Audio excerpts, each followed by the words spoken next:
স্বাগত তোর পাশে আরজি কর জুনিয়র চিকিৎসকদের পাশে কিঞ্জল অনিকেতরা। হাসপাতালে নিরাপত্তা নিয়ে প্রশ্ন অনিকেত কিঞ্জলদের। ডাক্তারদের নিরাপত্তা কোথায়? পুলিশ কমিশনার হায় হায় পুলিশ কমিশনার হায় হায় ডাক্তারদের নিরাপত্তা কোথায়? পুলিশ কমান্ড হায় হায়।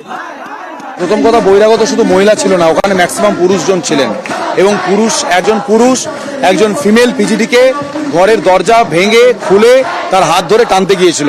এত কিছুর পরেও এই পেশেন্টের বাড়ির লোক গ্রাউন্ড ফ্লোর থেকে 4 তলায় কি করে পৌঁছয়, কি করে সিকিউরিটি ল্যাপস করে পৌঁছয়, সেই কোশ্চেনও কিন্তু থেকে যাচ্ছে এখনো। তাহলে পুলিশ কি বরাবর নীরব দর্শকের ভূমিকাই পালন করবে?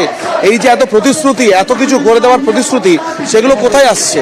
আমরা তো কর্মবিরতি থেকে বেরিয়ে এসেছিলাম, আমরা এসেনশিয়াল সার্ভিস শুরু করেছিলাম, তার ফলাফল দেখতে পেলেন। তাহলে এখন কি করা উচিত দর্শক বলবে। আমি পড়াশোনা করলাম আর কাজটা করতে পারলাম না, তাহলে কি লাভ হলো? তাহলে আলটিমেটলি তো রুগীর কোনো লাভ হলো না। তাহলে ইনফ্রাস্ট্রাকচার তৈরি করা যেমন প্রয়োজন, পরিকাঠামো তৈরি করা যেমন প্রয়োজন, ঠিক সেইভাবে আমাদের সেফটি সিকিউরিটির প্রশ্ন রেখেছি।